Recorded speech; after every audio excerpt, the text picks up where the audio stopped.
guys, welcome back to my channel. Today I'm going to be talking about all of the books I've read that I haven't talked about. So this is a weekly reading update, but going back further because I haven't been on here in a while or been able to update you on what I'm reading. My recommendation is The Last Ronin, right here. That's my featured book. Can you see it? Let's see. The Last Ronin. It's really good. Okay, so I did read quite a bit, wrapping up the end of 2022, and then I just never really talked about those books because they were kind of just the finishing up of that last year, and then I wasn't really on here. And I did a review of The Guest List and talked about that, and in that my mom commented and was like, you always have mostly negative things to say about books. And I was like, well, I'm trying to be honest, but I thought I would do this review, talk through a little bit differently. And when I talk about a book that I didn't like, I will tell you a book in a similar genre or very similar story that I did like. So I do like a lot of books. It's just not every book works for me. So let's talk about the books that I read, and I'll go over the three that I don't have recommendations for because I really liked. That would be The Pale Horse, Halloween Party, and Peril at End House. Those are all Agatha Christie novels. They worked for me, enjoyed them. I really like Agatha Christie. I feel like her books are really good. The Pale Horse has definitely more of an occult vibe to it. It features kind of as a side character Ariadne Oliver, and but otherwise it's a character that you wouldn't know. He's not. His Mark Easterbrook is the name, and he's just kind of a side character that ends up. Well, he's the main character in this book, but he's just brought in for the story. I liked it. It was good. I kind of figured it out a little bit, but there were still some surprises, so I like that about it. And then Halloween Party is Hercule Poirot and Ariadne Oliver, which are my favorite Agatha Christie detectives. And Ariadne Oliver is not a detective, but she gets involved in these murders because she is a murder mystery writer herself. So love Halloween Party. I just love those two together. And then Peril at End House is Hercule Poirot and Hastings, and I liked it. Definitely good. So those are three recommendations. Okay, so now let's talk about okay, so The Guest List. This I already went over. I have a full review, and if you know, I don't like it. Doesn't work for me. The Guest List by Lucy Foley is a murder. Okay, it's a mystery set up to a murder. So we're starting out with kind of this wedding, and the setup is that there's all these people being brought in for this wedding, and you start to see all of the problems and tensions in this friend group, and then something bad's gonna happen. So you can kind of get that, you get the night of the wedding where the bad things are already happening, and then she goes back to the day before and shows you how it all happened, that they had these problems and that everybody in the group is kind of horrible and all of them deserve to die, but she's going to show you who's the worst, and then that person will die. Sorry, that's her story. And also, this is very, very similar to The Hunting Party. So my recommendation to read instead of The Guest List would be And Then There Were None by Agatha Christie. So this is a very similar vibe. All these people brought in to this remote place, and they all have secrets, all have things that they're hiding, and all of them pretty much are bad people. But whereas this isn't my favorite Agatha Christie, I do totally get why it's popular. It has that whole mystery, but also kind of a slow building horror as more and more bad things keep happening and you can't escape. And so the ending feels very inevitable, but also it's very well done. So I recommend, instead of The Guest List, read And Then There Were None by Agatha Christie. Okay, so the next book that I read was The Meg, which I'm going to recommend since I did not like Jaws. Jaws was awful. I have a full review.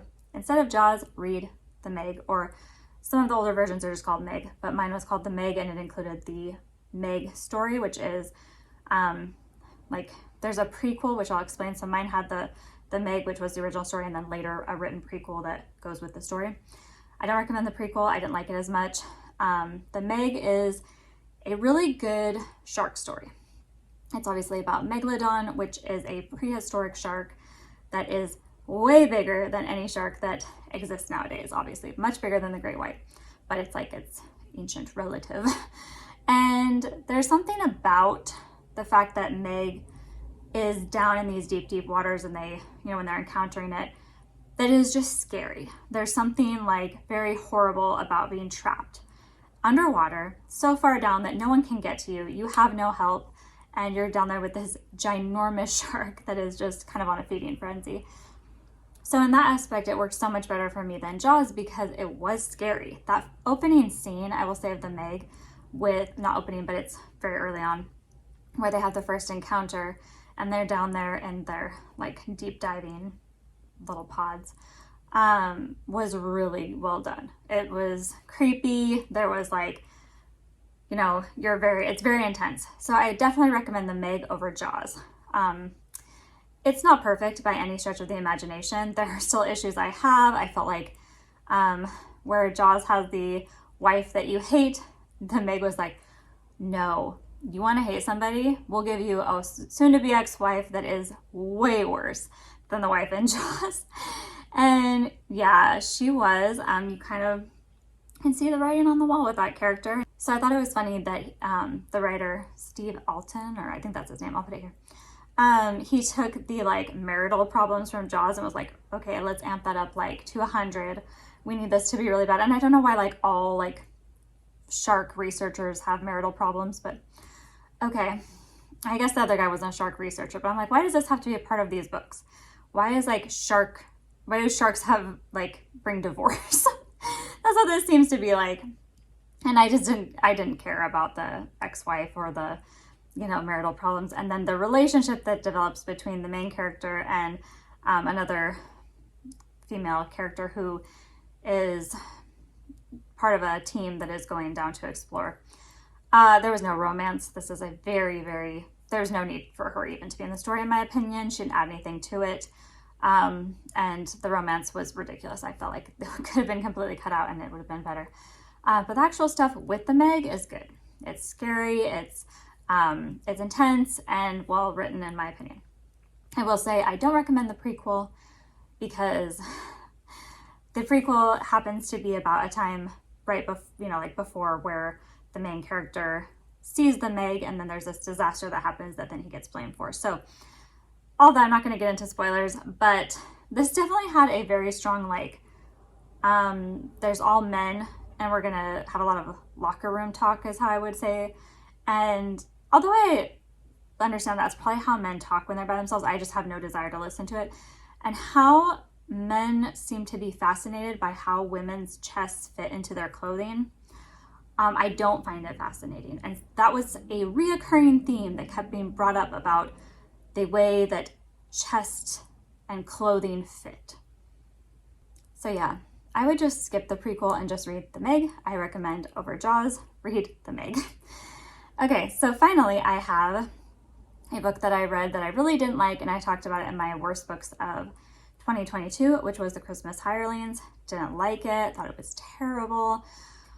Teaching all the wrong lessons around the holidays about these rich people who hire children to be with them at Christmas so that they can experience the joy and happiness of having children at their Christmas celebration. Although they don't have any of their own, they're just going to hire poor people's children. Seems like a good idea. So already I was like, okay, ew. But then this gets worse when you realize the main character has separated himself. The reason that there's no children at this celebration is because he has cut off his one daughter because she disobeyed him years ago. And he just cut her off completely. He's rich. He doesn't know where she is. Doesn't know anything about her. So, slight spoiler, which I figured out very early on. The kids obviously brought in to be the kids at Christmas are her children. And he ends up being very attached to one of the younger ones. And then whatever circumstances bring about that he ends up reconciling with his daughter, but only because of a very contrived plot that I did not enjoy. So don't recommend the Christmas Hirelings, but I do recommend The Greatest Gift, which is The Greatest Gift. I just wanted to make sure I got that right. So that is the short story that the movie It's a Wonderful Life is based on. And this was recommended in my comments, in my comments. And I do take that seriously, so I did read it and I really liked it. The short story doesn't give the whole background that we have from the movie. It starts out with the main character being on the bridge contemplating suicide, if you know the story of It's a Wonderful Life, and then the deal that he makes where he is no longer alive, and going back through the town, seeing how this has affected every single person and how much his life mattered. And so it's quite different from the movie, and obviously I think the movie is superior because it is so well done with such an amazing cast. But The Greatest Gift is a short story, definitely worth reading. Definitely made me emotional. It's really good. So instead of The Christmas Hirelings, I recommend The Greatest Gift.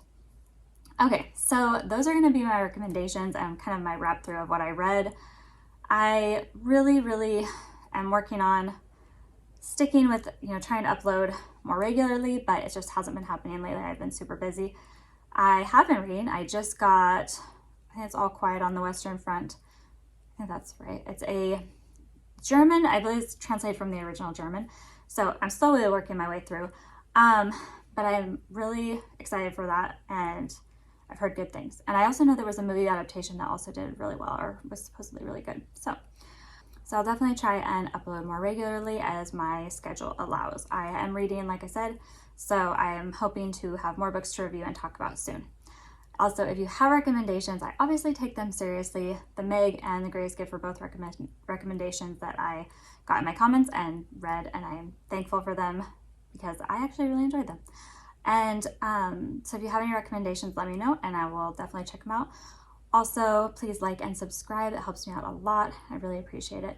And I really appreciate everybody who's watched my videos lately. I've had a big increase in views and I really appreciate it. So thank you so much. I will talk to you in my next video.